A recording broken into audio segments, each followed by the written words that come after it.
And this morning, I believe, excited na po tayo sa message. Amen?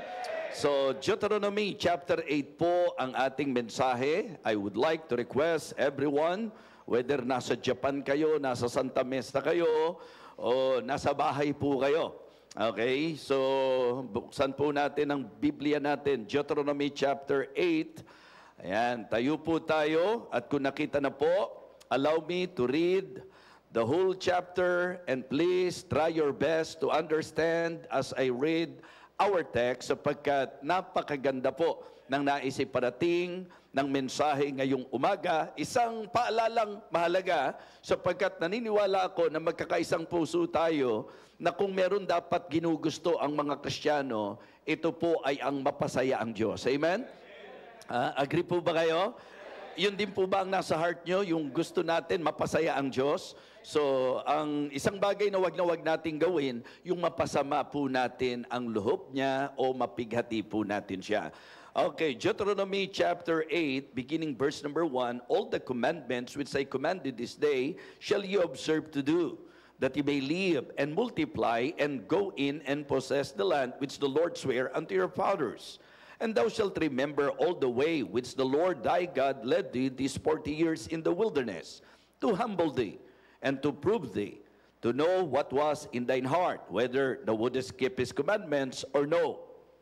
And he humbled thee, and suffered thee to hunger, and fed thee with manna, which thou knewest not, neither did thy fathers know, that he might make thee know that man doth not live by bread only, but by every word that proceeded out of the mouth of the Lord that man live. Thy raiment waxed not old upon thee, neither did thy foot swell these 40 years. Thou shalt also consider in thine heart, that as a man chasteneth his son, so the Lord thy God chasteneth thee. Therefore thou shalt keep the commandments of the Lord thy God, to walk in his ways, and to fear him. For the Lord thy God bringeth thee into a good land, a land of brooks of water, of fountains and depths that spring out of valleys and hills, a land of wheat and barley, and vines and fig trees, and pomegranates, a land of oil, olive, and honey, a land wherein thou shalt eat bread without scarceness. Thou shalt not lack anything in it. A land whose stones are iron, and out of whose hills thou mayest dig brass. When thou hast eaten and art full, then thou shalt bless the Lord thy God for the good land which he hath given thee. Beware that thou forget not the Lord thy God in not keeping his commandments and his judgments and his statutes, which I command thee this day. Lest when thou hast eaten and art full, and hast built goodly houses and dwelt therein, and when thy herds and thy flocks multiply, and thy silver and thy gold is multiplied, and all that thou hast is multiplied, then thine heart be lifted up, and thou forget the Lord thy God, which brought thee forth out of the land of Egypt from the house of bondage, who led thee through the great and terrible wilderness, wherein were fiery serpents and scorpions and drought, and where there was no water, who brought thee forth water out of the rock of flint, who fed thee in the wilderness with manna, which thy fathers knew not, that he might humble thee, and that he might prove thee, to do thee good at thy latter end. And thou say in thine heart, my power and the might of mine hand hath gotten me this wealth. But thou shalt remember the Lord thy God, for it is he that giveth thee power to get wealth, that he may establish his covenant, which he sware unto thy fathers, as it is in this day. And it shall be, if thou do at all forget the Lord thy God, and walk after other gods, and serve them, and worship them, I testify against you this day, that ye shall surely perish. As nations which the Lord destroyeth before your face, so shall ye perish, because you would not be obedient unto the voice of the Lord your God. Let me share with you this morning the message of the Lord I entitled, Do Not Grieve the Giver. Do not grieve the giver. Huwag po nating pasamain ang loob ng nagbigay ng lahat-lahat sa atin. Let us pray. Aming dakilang Diyos, aming Amang Banal, sa umagang ito, kami po'y nagbibigay ng mataas na parangal at paggalang sa iyo pong kabanal-banalang pangalan. Dakilang Diyos, patawarin mo po kami sa aming pong mga pagkukulang, lalo na po sa aming mga kasalanan. Linisin mo po ang aming isip, ang aming puso, ang buo po naming pagkatao, upang kami po'y makapakinig ng buong linaw at walang maging hadlang sa pagpapala na sa amin po ay iyong inilaan. I pray, O Father, that you will continue to use me to encourage your people, to enlighten our minds, Heavenly Father. And please, Lord, through this message, dalhin mo po kami sa realization. Nawa, amin pong maunawaan na talagang bilang mga Kristiyano, ang dapat takbo at tibok ng aming puso ay ang lagi kang pasayahin sa aming buhay. To make you happy and to please you, Heavenly Father, sa lahat ng bagay, sa lahat ng gagawin namin, sa lahat ng lakad namin, Panginoon. I pray, O God, that you will again fill me your Holy Spirit, wisdom, and guide me, Lord, upang ang iyong mga anak na kung saan uhaw, gutom, sabik sa pagpapala ng iyong salita ay mabusog at mapalakas. Salamat po sa katapatan ng bawat isa at lalong salamat po sa katapatan mo sa amin, Panginoon. Ang mga kapatiran po namin sa Japan, may you continue to bless them. May you continue to meet their spiritual needs, Heavenly Father. Alam ko po yung difficult situation, but I know that your power is unlimited. Lord, ang aming pong mga kapatiran sa Santa Mesa, salamat po sapagkat patuloy mong pinalalago ang gawain. Patunay na ito po'y nakasalalay sa iyo at hindi sa tao. Thank you for their heart, O God. Thank you even for their understanding. Lord, I pray that you will continue to bless the ministry in Santa Mesa. Mula po sa resident pastor, sa kabuuan po ng aming pong mga kapatiran at ng gawain, may you continue to exalt your name, Heavenly Father, and help us to grow more in the Lord. Ganun din po ang Victory Fundamental Baptist Church. I pray that you will work in our midst, Heavenly Father, especially as we listen to your words, as we listen to your message. Again, I would like to commit myself to you. Help me, Lord. I am very limited. I am weak, but I praise you because you are strong. Praise you, Heavenly Father, because you are already proven. Bless us, O Lord, we pray. In Christ's most precious name, amen. Amen. Okay, you may now be seated.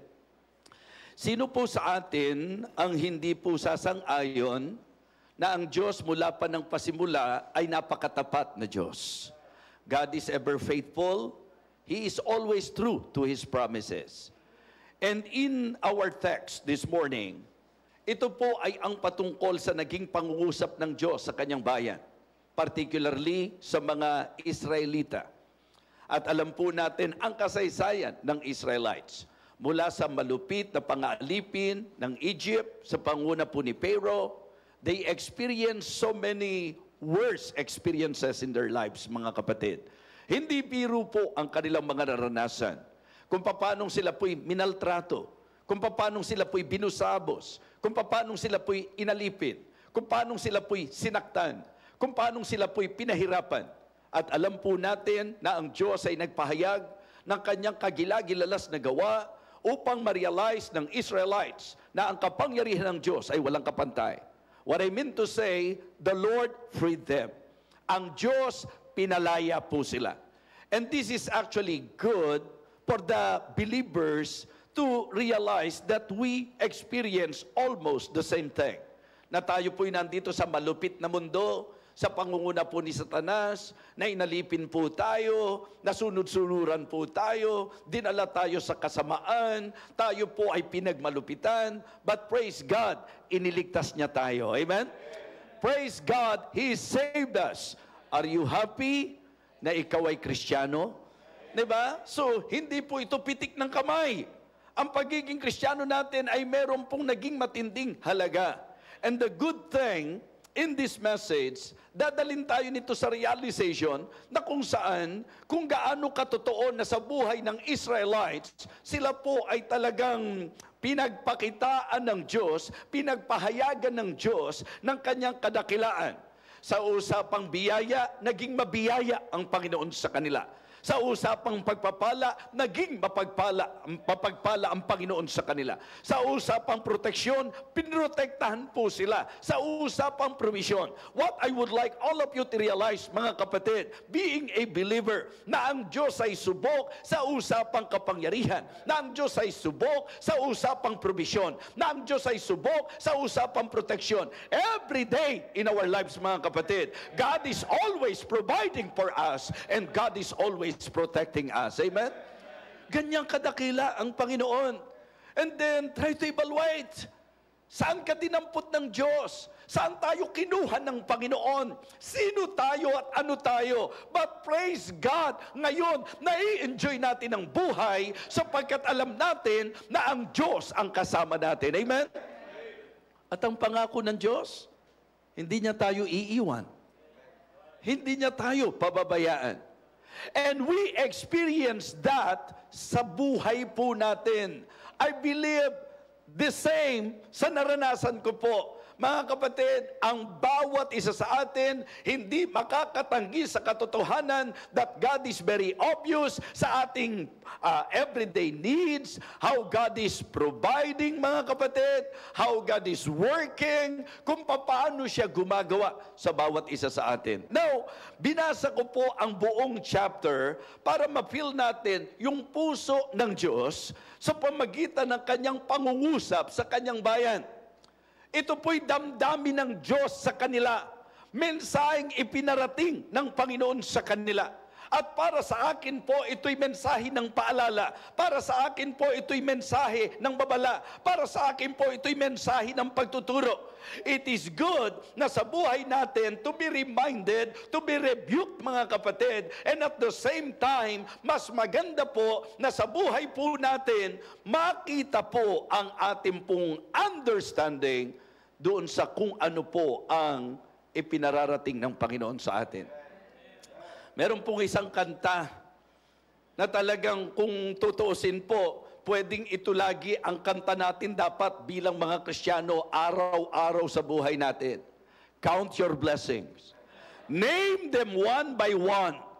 And you will be singing as the days go by. Alam nyo kung bakit ito nakakapasok ang lungkot? Alam nyo po kung bakit nakapapasok ang negatibong kaisipan? Bumibitiw tayo sa pagtingin sa araw-araw na pagpapala ng Diyos sa ating buhay.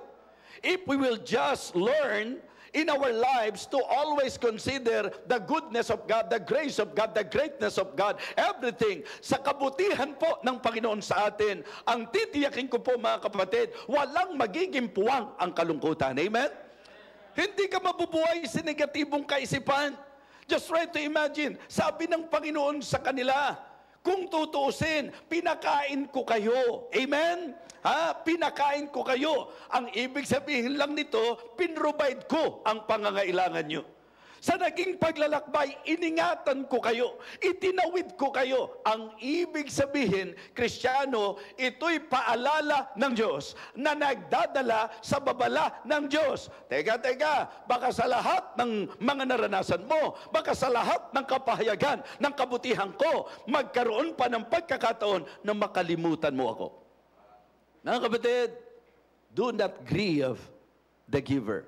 Tingnan niyo po yung sabi ng last two verses.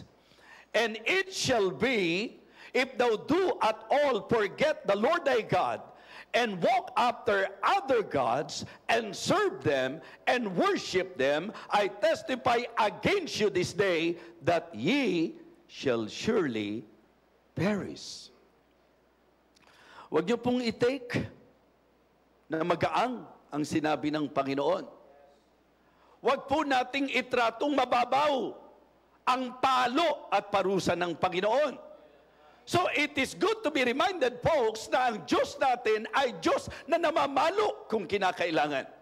In fact, mga kapatid, many times sa buhay po ng Israelites, na-experience po nila yan.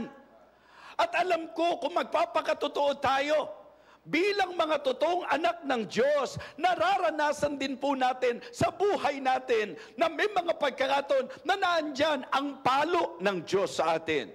And you know what? Ang palo ng Diyos ay pagpapatibay na tayo po'y anak ng Diyos. Ang palo ng Diyos ay pagpapatibay na tayo po'y mahal ng Diyos. At ang palo po ay mensahe na gusto tayong ituwid ng Panginoon. Amen? Hindi negatibo ang dapat treatment natin sa palo. Pero wag naman puro palo ang hintay natin sa buhay natin.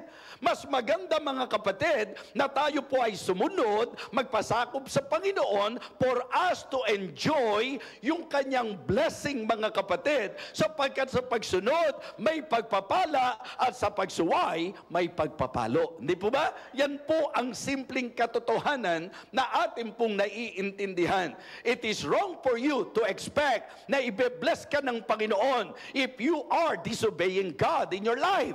Hindi po kailanman po pwedeng sirain ng Diyos ang disenyo. Mahirap naman yon na masuwayin ka na, pagpapalain ka pa. Mahirap naman yon na sumusuway ka na, ipababayaan ka pa ng Panginoon. Bilang siya po ay matuwid na Diyos, bilang siya po ay nagmamahal at nagmamalasakit, pag lumilihis tayo, medyo tumatapik ang Panginoon. Kaya kung atin pong bibigyang pagpapalaga ang mensaheng ito, una, wag mo nang hintayin ang hampas ng Panginoon. Kung maaari po, sa mensahe pa lang, mapaalalahanan na tayo. At kung sakali naman na nararanasan natin ang palo ng Panginoon, magbagong loob na tayo. Kumambyo na po tayo. Hindi tayo mananalo at hindi pa kinabang kung magmamatigas tayo. Ang aking gustong i-point out, mga kapatid, if you realize na dito sa ating pong mensahe pinakinggan, meron tayong kakonfirmasyon that what you are experiencing right now ay ang palo ng Diyos, then ito po'y magandang pagkakataon para itama ang dapat itama sa kanyang harapan.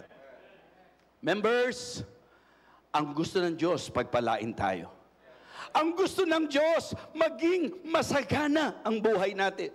Ang gusto ng Diyos, ma-enjoy natin ang ating Christian life. That is the will of God. But listen, sa usapang relationship, hindi pwedeng one way. Ang relationship laging two-way. Hindi po pwedeng ikaw lang.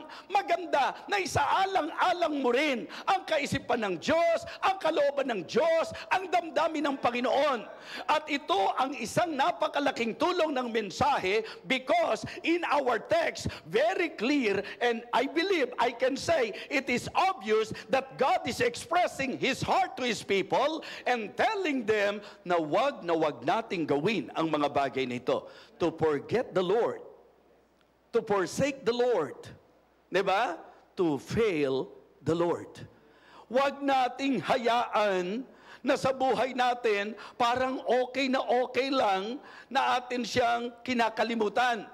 Okay lang na isinasa isang tabi natin siya at pinababayaan.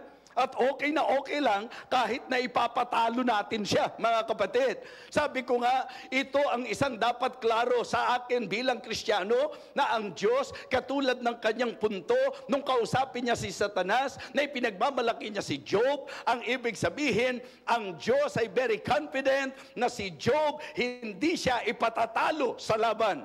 But how many Christians today, na kung ang Diyos nakasalalay sa kanila, talo. Linggo ngayon, Satan, linggo ngayon, tingnan mo yung mga anak ko na kahit gaano karami ang kabalahan sa mundo, pero ang mga anak ko, tingnan mo, priority nila na pupunta sila sa church. Gaano kaya karami ang Kristiyanong ipinanalo ang Diyos sa kanyang hamon kay Satanas? Naintindihan niyo po ibig sabihin? Clear po ba sa atin ang punto ng mensahe? Huwag mong ipatalo ang Panginoon. Huwag mong i-forsake ang Panginoon. Huwag mong kakalimutan ang Panginoon. Hindi ba tayong tao, sometimes doon tayo namimintas ng isang tao na napakadaling makalimot sa mga ginawa mo sa kanya?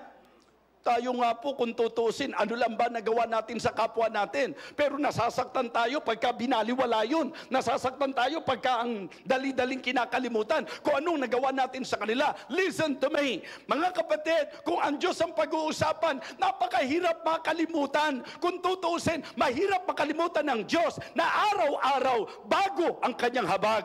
Mga kapatid, napakahirap makalimutan ang Diyos na araw-araw napakamapagbiyaya, napakamapagpala, napakabuti, napakadakila, mga kapatid, napakamahabagin. Paano nagagawa ng iba na nakakalimutan ang Diyos sa kanilang buhay? Paano nagagawa ng iba na pinoforsake ang Diyos sa kanilang buhay? At paano nangyayari na meron pong mga Kristiyano na parang baliwala sa kanila kahit ba ilagay nila sa tila talong kalagayan ng Diyos, mga kapatid? And what do you think God will feel? Sa palagay niyo po, nung mararamdaman ng Diyos, madali namang maintindihan yan. Anong nararamdaman mo pag kinakalimutan ka? Anong nararamdaman mo pag pinababayaan ka? Anong nararamdaman mo kapag ka binibugo ka? Mga kapatid, yun po ang malinaw na sagot. Nasasaktan ka, sumasama ang loob mo, at gusto kong sabihin sa inyo, mga kapatid, halos walang pinag-iba na ang Diyos ay nalulungkot, ang Diyos sumasakit ang kalooban, ang Diyos sumasama ang loob sa mga Kristiyano na matapos ang lahat, kinakalimutan siya. Christians, don't grieve the giver. Kaya kami trabaho dahil sa giver. Kaya ka nakapag-aaral dahil sa giver. Kaya lumalago yung negosyo mo dahil sa giver. Tapos eto ka, pag nagpapasya ka, nakalimutan mong isaalang-alang yung nagbigay ng lahat ng meron ka. Sa mga lakad mo, sa desisyon mo, ang saya-saya mo, tuwang-tuwa ka, nag-e-enjoy ka, na hindi mo inisip na baka na-forsake mo yung giver mo. Ako minsan, kasi may mga pagkakataon po, for me to understand the heart of God, kahit tao tayo, minsan ikinukumpara ko. Alam nyo kung gaano ko ka-appreciative sa mga members. Alam nyo kung gaano ko ka-appreciative sa kahit simpleng bagay na ginagawa ng mga miyembro. Mga kapatid, mga minamahal, naiisip ko po, pag ako nagpupuyat, alang-alang sa gawain, ha? Marami po kasi sa FB na pupuyat, eh. Marami po kasi sa mga bagay na walang kabuluhan nagpupuyat. Pag ako po nagpupuyat para sa gawain, iniisip ko, ano kaya nararamdaman ng Diyos? Kasi yun ang motibo natin, eh. Gagawin natin ang bagay para sa kapurihan ng Diyos. Tama? Diba? To make sure that God is happy with what we are doing. Mga kapatid, God is more than willing to bless you. God is more than willing to bless our lives. So walang problema yan. Ganyan nakaprograma ang Diyos, pagpapalain niya tayo. Pero kailangan niya maglagay ng kondisyon. Pero ang problema, sino ba naman ang tao na matapos pasamain ang loob niya, pagpapalain pa rin niya? Mga kapatid, ang Diyos ang naglatag nito sa atin. Sa kanyang pakikipag-ugnay sa kanyang bayan. Diba?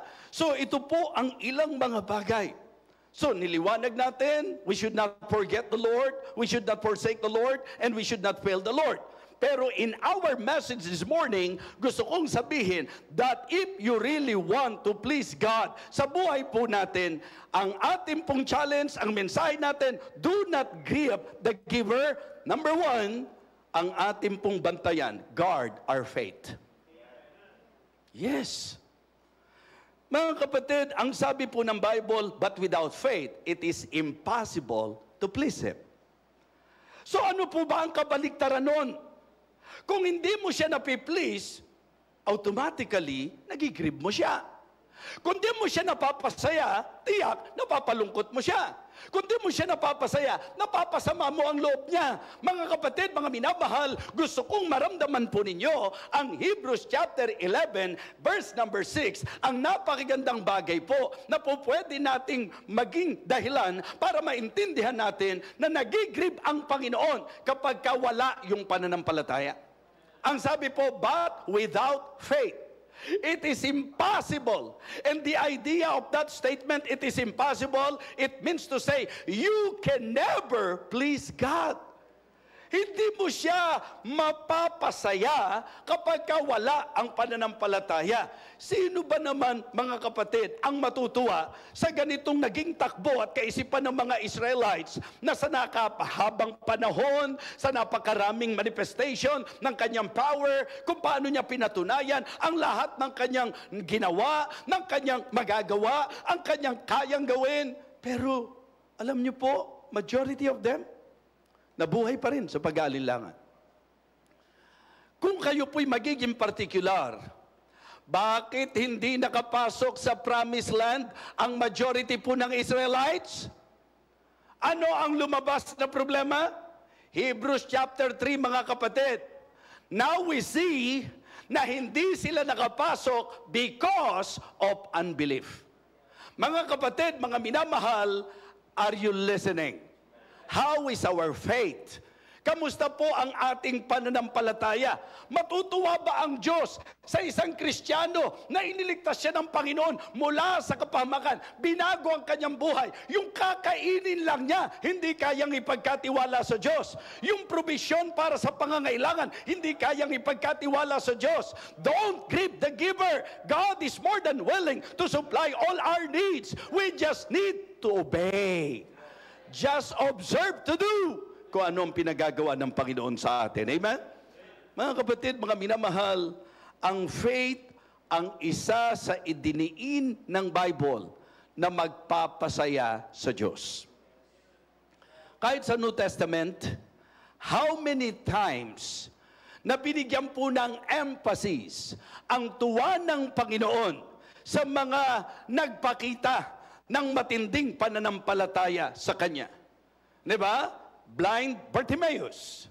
Yung babae po na for 12 years inaagasan ng dugo. Yung pong mga, ang talagang kalagayan nila, humanly speaking, hopeless and helpless, but because of Christ, nagtiwala po sila, mga kapatid. At dahil sa tuwa ng Panginoon, ang Diyos ay gumawa ng himala. Mga kapatid, mga minamahal, what I would like all of you to see, ang promised land po ay dinisenyo ng Diyos para sa Israelite. Nakikinig kayo, mga kapatid? Naniniwala po ba kayo na ang blessing idinisenyo ng Diyos para sa atin? Niligtas ba tayo ng Diyos para gipitin? Niligtas ba tayo ng Diyos para pahirapan? Niligtas po ba tayo ng Diyos para pabayaan? Mga kapatid, maliwanag na ang kakibat ng pagliligtas ng Panginoon sa atin ay ang i-enjoy natin ang Kanyang pagpapala. Amen? Pero wag natin pong pighatiin. Wag nating palungkutin. Wag nating pasamain ang loob ng Panginoon dahil sa hindi natin nabantayan ang ating pananampalataya. Don't grieve the giver. Number 1, guard your faith. Kanino ka mas nagtitiwala? Saan ka mas nagtitiwala? Mga kapatid, mga minamahal, ang mga Israelites tuwang-tuwa sa mga ginagawa ng Panginoon. Pero ang hindi nila alam, sa lahat ng ginawa ng Panginoon, ang Diyos naman, bumibigat ang kalooban, sumasama ang kalooban, nalulungkot siya na sa lahat ng mga pinatunayan niya, sa lahat ng mga binigay niya, sa lahat ng makapangyarihang kilos niya, dumarating pa rin sa punto na pinag-aalinlanganan siya. Mga kapatid, guard your faith. Second, your fear. Diba? Alam niyo po ba na ang sabi ng Panginoon, ang isa sa nagbibigay kaluguran sa Kanya ay ang takot natin sa Kanya? Kasi may mga pagkakataon na ang takot natin ay nasa ibang bagay. Meron nga po, mga kapatid, matatakot na umabsent sa work, pero hindi matatakot umabsent sa church. Matatakot umabsent sa school, pero hindi matatakot umabsent sa church. Matatakot na hindi magawa yung ipinagagawa ng tao, pero walang takot na hindi ginagawa yung pinagagawa ng Diyos. A very practical message, mga kapatid, na dapat mag-remind sa atin. Tanong ko sa iyo, may takot ka pa ba sa Diyos? Why easily you're forgetting Him? Why easily you're forsaking Him? Parang baliwala sa iyo if you will fail Him. Yung takot na ito, mga kapatid, alam natin yan, reverential yan. Ito po'y bunga ng napakataas na galang, tingin at pagtanaw mo sa Diyos. Mga kapatid, ang hinahanap ng Diyos, hindi lang basta Christian, kundi God-fearing Christian. Amen? Mga Kristiyanong may takot sa Kanya. Mga Kristiyano na kung saan, katulad po nung example po ni Job, at iyan ang eksaktong sinabi po niya sa kanyang bayan. And that is the reason why, kung bakit po si Joshua, nung dumating doon sa time, na nakikita niya, that it seems the people are tentative, parang nagdo-double mind po sila, parang hindi sila all out. So, what Joshua did, he talked to the people, and he expressed his heart to them, at sinabi niya, kung para sa inyo masama ang maglingkod sa Diyos, basta ako at ang pamilya ko, maglilingkod kami sa Panginoon. And then, nandito yung mga tao, kami rin, maglilingkod rin kami sa Panginoon. Sabi niya, now therefore fear Him and serve Him in sincerity and in truth. Tanong mo sa sarili mo, may takot ka pa ba sa Diyos? Hindi mo na inihuhulog sa tray yung dapat para sa Diyos. Ginagalaw mo na yung para sa Diyos, pero parang wala lang sa'yo. Gaano katagal na pinagpapala ka ng Diyos? Hanggang ngayon, hindi ka pa rin faithful. Hindi ka natatakot na ang Diyos na mamalo? Hindi ka natatakot na ang Diyos nagpaparusa? Mga kapatid, mga minamahal, matakot tayo sa Diyos. Do not grieve the giver. Nagigrib siya kapag wala kang pananampalataya sa Kanya. Nagigrib siya pagka pinag-aalinlanganan mo siya. At nagigrib ang Panginoon pag nakikita niya na tila wala ka ng takot sa Kanya.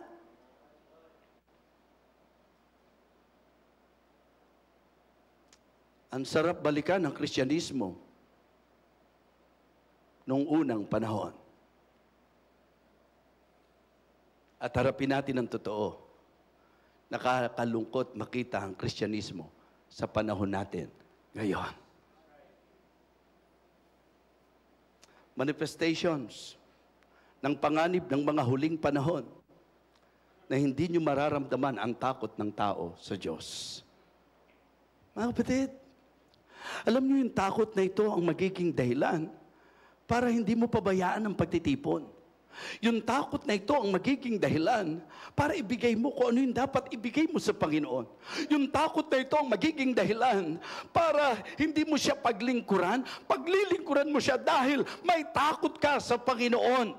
Mga kapatid, yung takot na ito ang magdadala sa iyo doon sa hakbang na gagawin mo kung ano ang gusto niya. Kaya ka susunod kasi may takot ka sa Kanya. Pero yung takot na ito, ang ibig sabihin, mataas ang pagtingin mo sa Kanya. Amen? Alam mo at kilala mo kung sino ang Diyos. Kaya sabi ko, ang daming bagay na pwedeng sabihin ng Panginoon. Pero nung kausapin niya si Satan, alam nyo, ang sabi niya kay Satan, hast thou considered my servant Job? That there is none like him in the earth. Anong unang sinabi niya? One that feareth God and sheweth evil. Mga kapatid, guard your fear. Thirdly, guard your faithfulness. Guard your faithfulness. Bantayan mo yung katapatan mo. Ang ibig sabihin, maintain. Diba? Stay faithful. Remain faithful. Because God is faithful. Amen? Yun po yung magpapasaya sa Diyos eh. Yung katapatan natin. Yun po ang magbibigay ng saya sa Panginoon. Kapag ka po pinag-usapan natin ang ilan sa mga aklat sa Biblia kung paano nag-express ng puso ang Diyos sa kanyang mga tao, makikita nyo na hindi iilang pagkakataon, napakaraming pagkakataon na ang Diyos ay naging very vocal sa kanila na siya po'y nagigrieve sa kanila.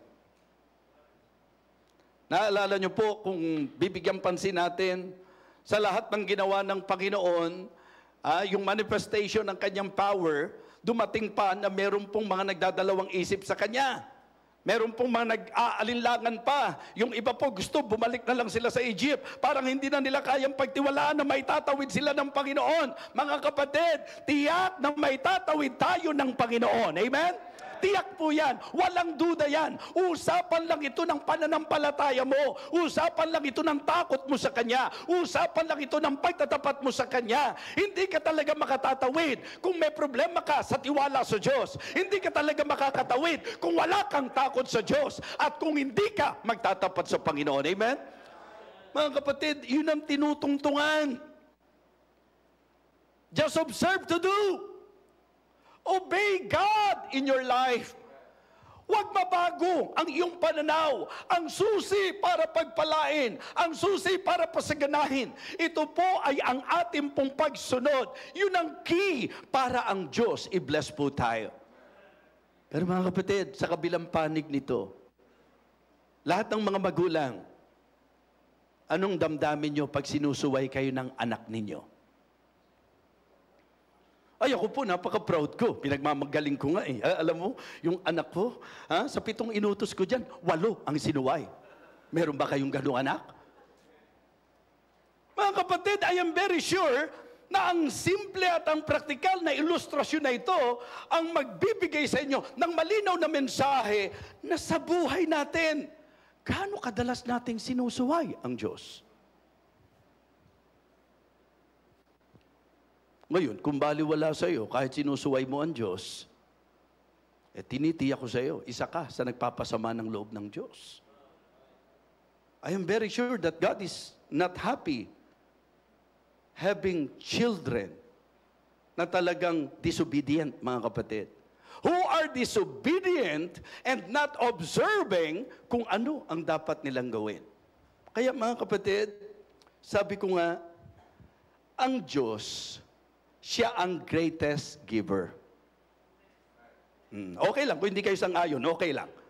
Diba? He is the greatest giver. Amen? Para kayo mga tulala eh. Kahit nga yung mga hindi umaamin eh, hindi pa rin kayang pasinungalingan, na giver talaga ang Panginoon eh. Amen?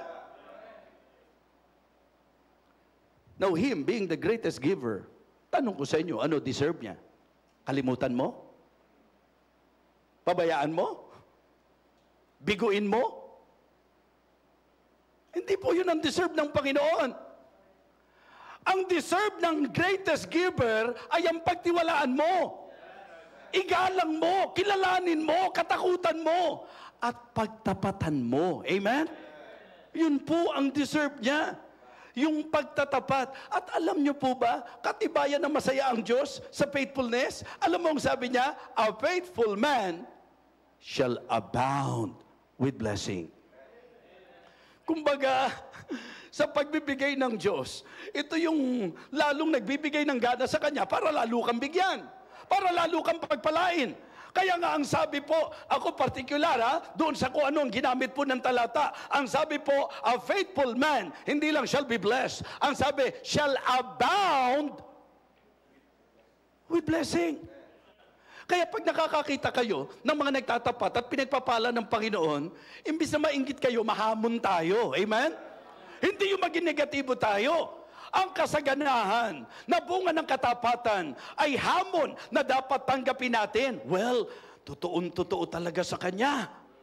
Na dahil alam ko kung gaano siya nagtatapat. Kaya mga kapatid, ako po, in my life, hindi ko sinasabing tapat ako. Pero ang sinasabi ko po, I am trying my best to serve my God faithfully in my life. And you know what? Yun ang kumpiyansa ko. Kasi maraming bagay sa buhay namin na pag inisip ko, yung typical na isip ko, hindi namin maa-achieve, hindi kami magkakaroon. But I'm telling you, gusto ko maging transparent. I would like all of you to know that I considered myself so much blessed, mga kapatid. And I, as I evaluate, talagang ang susi, maglingkod ka at magtapat ka sa Diyos. Opo. Minsan isipin natin, baka kaya hindi tayo basta makaraos, baka mamaya kaya hirap na hirap at bigat na bigat tayo sa buhay, baka una, pinag-aalilakanan mo ang Diyos. Ikalawa, baka wala kang takot sa Kanya. Pangatlo, baka hindi ka nagtatapat. Ito naman ay akin lang pong suggestion na baka pwedeng suriin mo, baka pwedeng i-evaluate mo. Kasi ang Diyos, ang isa sa makikita nating katangian niya, giver siya, mga kapatid, giver. Hindi niya para ipagkait ang mabuti para sa Kanyang anak. Hindi po ba, kahit sa New Testament, kahit sa pagtuturo niya, ang sabi nga niya, yung magulang sa lupa, iniisip ko anong mabuti para sa kanyang anak. Ako pa kayang ama niyo sa langit. Ibig sabihin, God is more than willing to provide our needs. God is more than willing to bless us. But listen, dapat muna nating makita yung point of consideration that if you really want to enjoy God being the giver, to bless us, mga kapatid, we need to obey. Have faith in Him. Matakot ka sa Kanya at magtapat ka. Amen? Yun ang magandang marinig. Yung kasang-ayon tayo ng katotohanan ng mensahe. Paalala po, huwag niyong iisiping aangat ang buhay natin, sasaya ang buhay natin, kung hindi po natin bibigyang pansin ang message na ito. Please, don't grieve the giver. Doon sa panahon ni Prophet Malakay, nag-grieve siya eh. Di ba? Ang sabi niya, a son, Malakay 1:6, a son honoreth his father, and a servant his master. If then I be a father, where is mine honor? And if I be a master, where is my fear? Said the Lord of hosts, O ye priests that despise my name. And you say, wherein have we despised thy name? Doon sa panahon ni Prophet Haggai, nag-grieve ang Panginoon. Why?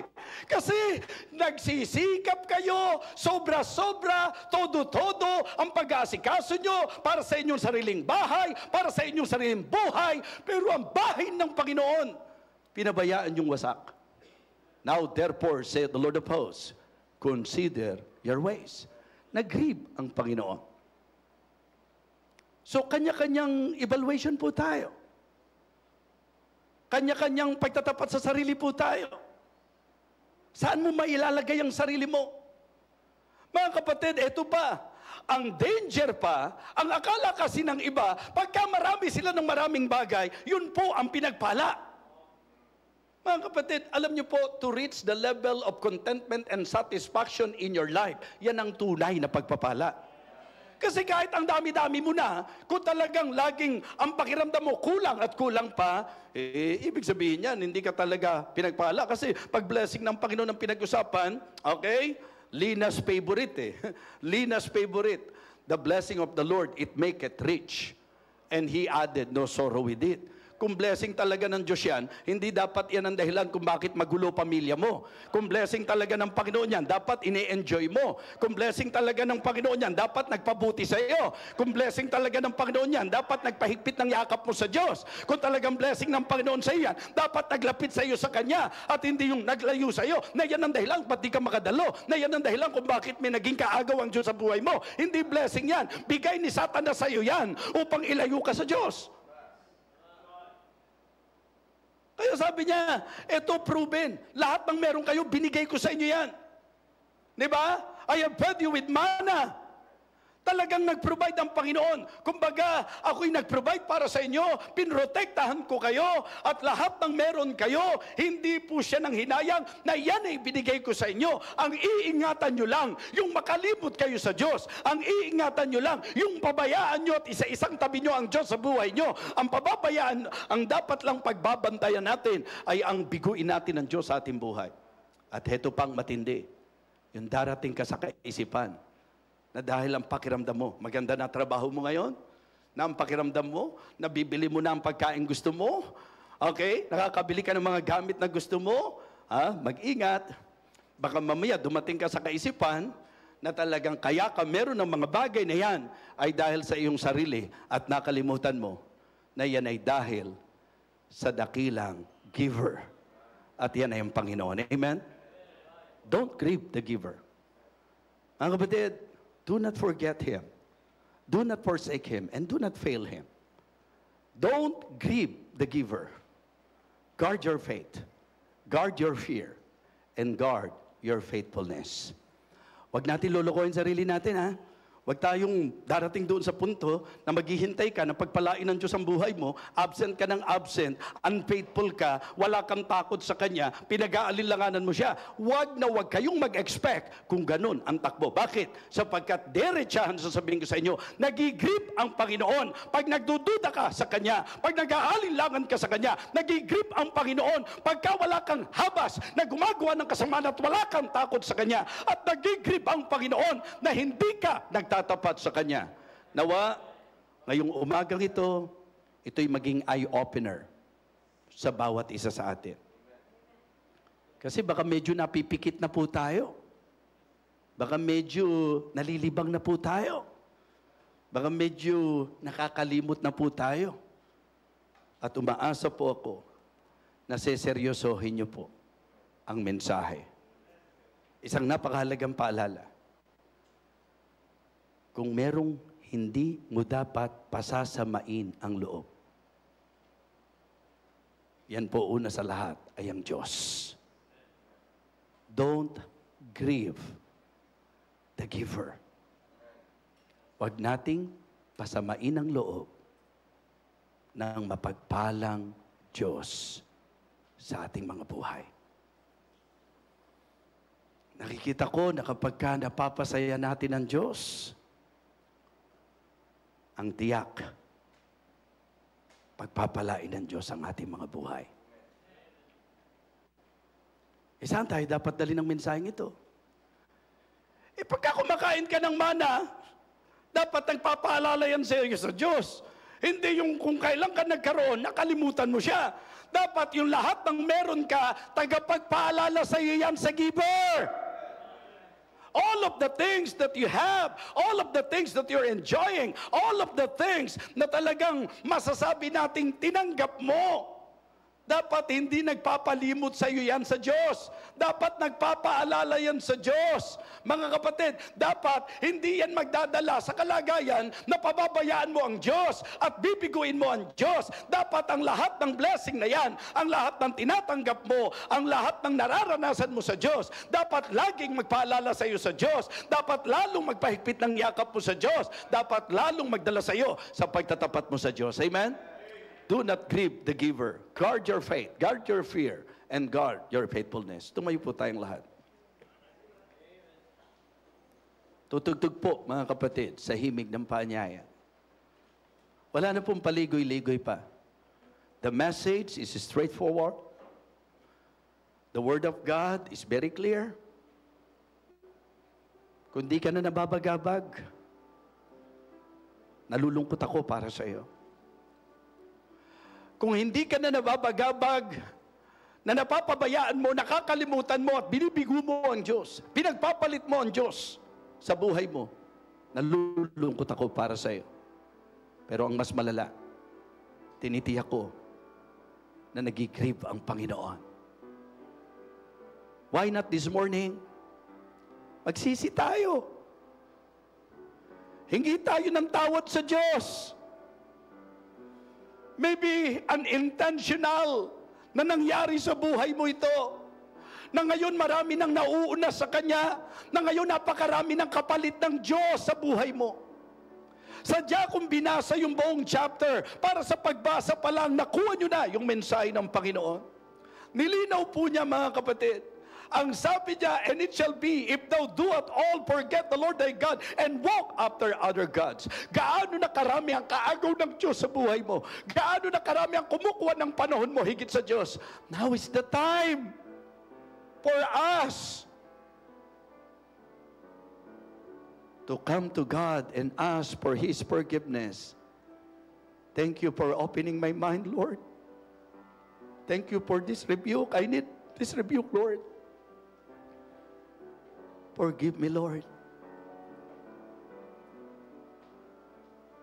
I'm very sorry.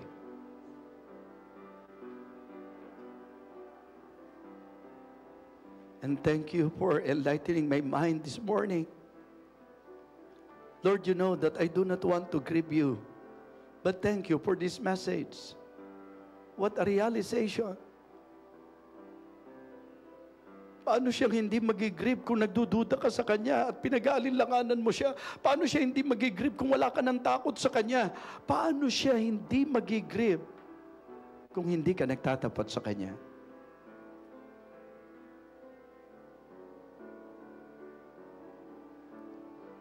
Living Water,